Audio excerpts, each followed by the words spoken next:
Jag sitter här med Kappmans vd Pia Koll och vi ska diskutera hur det går för bolaget för tillfället. Hej Pia! Hej! Och tack för att du ställde upp. Tack för att få vara här. Hur går det med kapitalanskaffningen för de olika fonderna och hur förväntar du dig att situationen utvecklas under resten av det här året och nästa år? Första halvåret har ju gått väldigt bra för oss och faktiskt nu andra kvartalet så hade vi rekordkapitalanskaffning faktiskt genom tiden när vi tog in 440 miljoner euro på hela halvåret. Första halvåret så tog vi in 500 miljoner och det som har dragit väldigt bra och som hjälpte till att vi också hade en rekordintag nu var faktiskt vår Nordic Real Estate 4-fond som är vår stora flagship-fond på fastighetssidan hade en första stängning. Vår Nordic Infrastructure 3-fond hade också en första stängning. Det är också vår tredje fond i vår nordiska infrastrategi. Där fondröstningen också har gått väldigt bra, väldigt snabbt. Och så tog vi in mera kapital, hade en andra stängning i vår Forest 4-fond och Natural Capitals nästa stora skogsfond. I tillägg så egentligen hade det dragit bra tvärs alla för att vi har också tagit in mera kapital i de öppna fastighetsfonderna och sen vår förmögenhetsförvaltning har fortsatt att ta in kapital. Men att första halvåret väldigt starkt och väldigt glad över speciellt Q2-resultaten.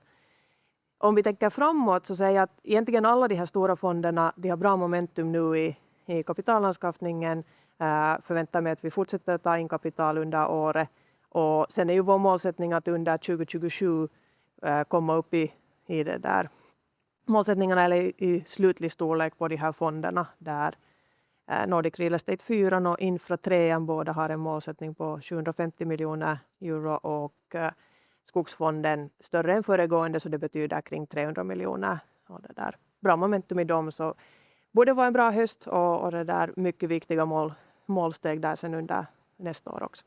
Det låter ju väldigt bra. Om vi sen tänker på alternativa produkter så hur ser marknadsmiljön ut där för tillfället? Där påverkas ju vi på samma sätt som alla andra. Det är stor ekonomisk osäkerhet, det är geopolitisk osäkerhet. Du har artificiell intelligens som nu det där rör om i det där ganska mycket.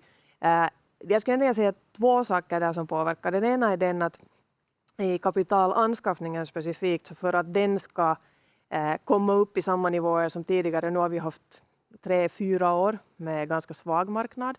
Det som skulle kräva för att komma tillbaka upp i en starkare marknad där är det att transaktionsmarknaden fortsätter aktiv. Så både att det görs nya förvärv men speciellt att det görs exitar avyttringar ur fonderna. Så det returneras kapital till investerarna. Då kan de göra nya åtaganden i följande fonder. Det som är bra där nu är det att trots den här osäkerheten, trots kriget i Iran och allt annat som har fortsatt så har egentligen transaktionsaktiviteten fortsatt på en stark nivå, liksom starkare hela tiden än förra året. Så om det håller i sig så säger jag att kapitalanskaffningsmarknaden som helhet kommer att fortsätta att lyfta. Det andra som jag ser kanske inom alternativa produkter då som stöder egentligen vårt strategiska val att fokusera på realtillgångar eller vad vi kallar real assets är det att inom den här eller när du jämför olika alternativa fonder så de som nu har investeringar i reella tillgångar, någonting riktigt som backar upp dem om det är fastighet, om det är skog, om det är infrastruktur så de är mindre volatila, de ger en bra diversifiering åt investerarna som investerare nu uppskattar i sin portfölj och de har kanske mer förutsägbara avkastningar också. Och när det kommer till AI specifikt så där har du ganska stor påverkan på en massa affärsmodeller i en massa bolag och det är svårt att säga var de landar. Du har ganska stor påverkan på värderingsmultiplarna på grund av det. Men här igen, det är svårt att ersätta en fastighet med AI eller skog med AI.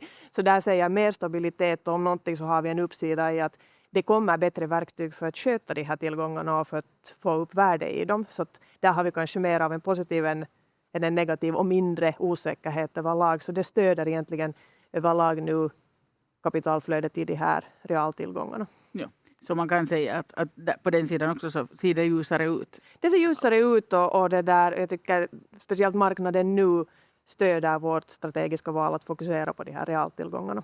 Precis. Sen du nämnde ju exiterna både i fonden överlag och lite inom alternativa produkterna också. Men marknaden har ju börjat återhämta sig på den sidan. Vilka av era fonder nu är närmast då att folk kommer att få sina pengar? Ja. Vi har ju haft nu under våren väldigt starka exitar egentligen i flera av våra fonder. Skogsfonderna gjorde otroligt bra exit från 2 baltiska portföljer. Vår första infrafond, Aavitra Valokuitunen, med väldigt bra avkastning.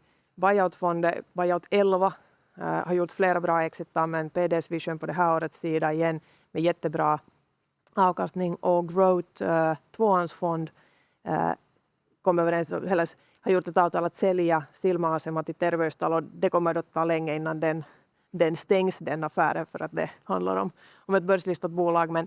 Men väldigt bra avkastning, egentligen tvärs fonder, och jag ser också att det fortsätter. Om vi tänker på vilka fonder som är i carry eller nära att leverera carry och vinstutdelning, så det där Nordic Real Estate 1, Growth 1 och Nest är i carry nu, så varje exit där kommer att generera mera carry, och Growth 1 gjorde faktiskt en exit här i juli, en mindre. Och sen har vi Infra 1 och Buyout 11 som närmar sig carry, och förstås på fastighetssidan också med mycket bra exitar nu, så flera fonder där. Mycket på gång. Mycket på gång. Investerarna har diskuterat företagets kostnadskontroll och skalbarhet till någon mån här. Och trots att ett antal anställda har minskat var provisionsresultatet lägre än förväntat. Vilka konkreta åtgärder vidtar ni för att se till att en ökad omsättning leder till bättre resultat? Här kan man egentligen kanske titta på 2 olika saker kortsiktigt nu, och sen över längre tid också vad vi har gjort inom bolaget.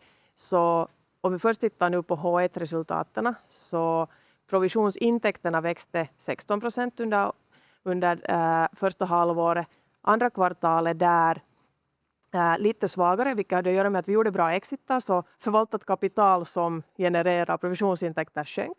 Och nya kapitalet som vi tog in kom in i slutet på juni, så det har inte riktigt påverkat ännu i Q2.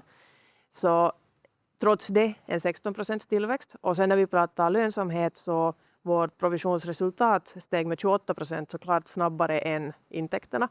Och där, trots det att vi då i Q2 tog vi en del kostnader när det kommer till infraskuldstrategin som vi håller på att starta upp, och också överlag till tillväxt.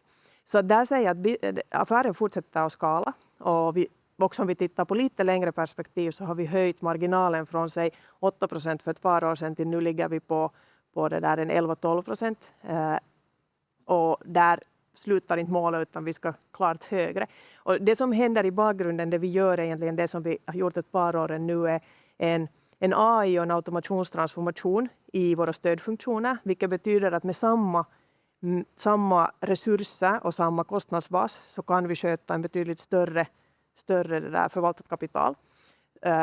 Så här kommer vi att se största delen av resultaten. En del kommer igenom redan, men den största delen kommer ju det skede som vi får de här stora fonderna i mål och kan sköta dem med samma resursmängd som i dagens läge.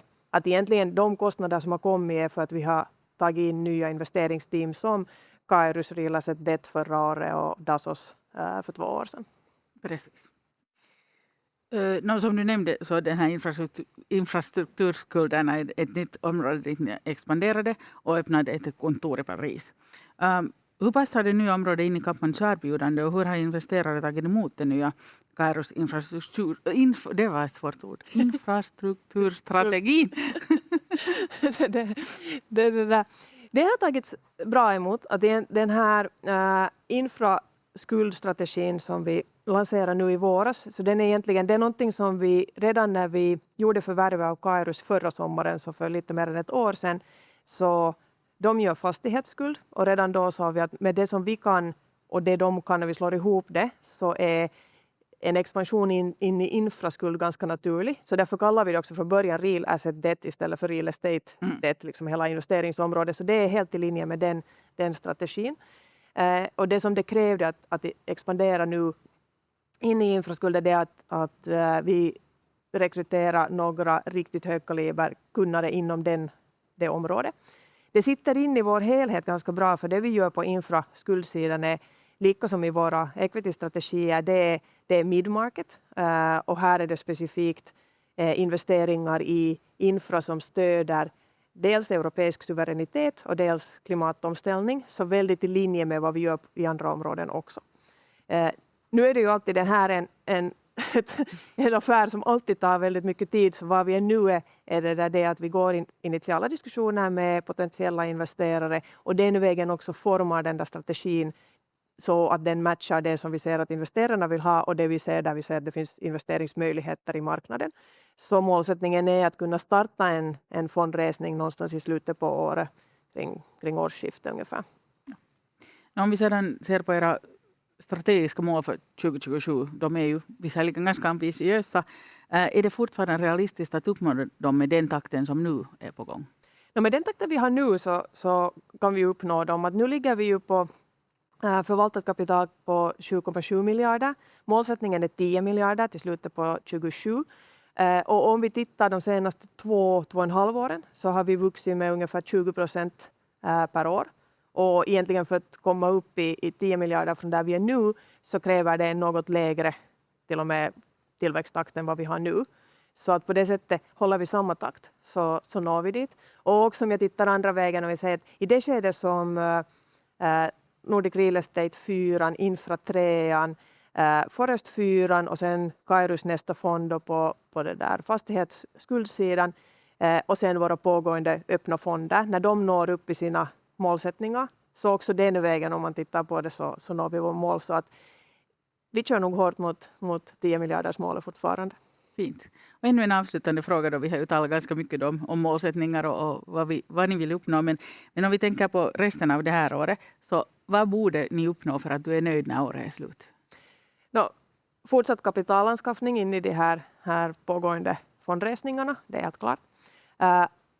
Det som är helt A och O förstås i vår affär, fortsatt bra värdeutveckling i våra fonder.